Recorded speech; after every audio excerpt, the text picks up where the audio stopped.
টাঙ্গাইল যমুনা সেতু মহাসড়ক দুর্ঘটনা এড়াতে ধীর গতিতে চলাচল করছে যানবাহন, আর এতে ভোগান্তি বাড়ছে চালকদের। এ নিয়ে আরও জানাতে টাঙ্গাইলের কালীহাতির সল্লা থেকে যুক্ত হচ্ছেন সহকর্মী কাউসার আহমেদ।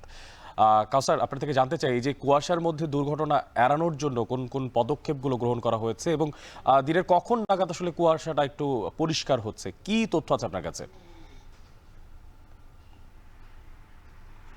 জি, আমি যেখানে আছি এখানে যানবাহনের চাপ এখন অনেকটাই কম। আমরা সব যখন ভোরবেলা থেকে এই পর্যন্ত এসেছি প্রায় 17 থেকে 18 কিলোমিটার সময়, মানে সড়ক আসতে আমাদের প্রায় 15 থেকে 20 মিনিট সময় লাগছে, কারণ এই মহাসড়কে অনেক ঘন কুয়াশা ছিল। আর বেলা যত বাড়ছে পূর্ব আকাশে সূর্য উঁকি দিচ্ছে, আর এতে করেই কিন্তু কুয়াশা অনেক কেটে যাচ্ছে। আর এদিকে আমরা লক্ষ্য করেছি যে প্রতিদিন সন্ধ্যা থেকে এই মহাসড়ক তথা টাঙ্গাইলে কুয়াশা বেড়ে যায়, আর তখন এই মহাসড়কে যে সমস্ত পুলিশ সদস্যরা দায়িত্বে থাকেন তারা কিন্তু এই যানবাহনের চালকদের সতর্ক করে দিচ্ছেন এই দুর্ঘটনা রোধে। আর এছাড়াও কিন্তু এই যমুনা সেতুর যারা নির্বাহী প্রকৌশলী সহ সংশ্লিষ্ট যারা দায়িত্বে রয়েছেন তারাও কিন্তু এই চালকদের জানিয়ে দিয়েছেন যে যেন এই সেতুর উপরে যাতে কোনো ধরনের দুর্ঘটনা না ঘটে, সেই জন্য তারা কিন্তু চালকদের সতর্ক করছে। আমরা এই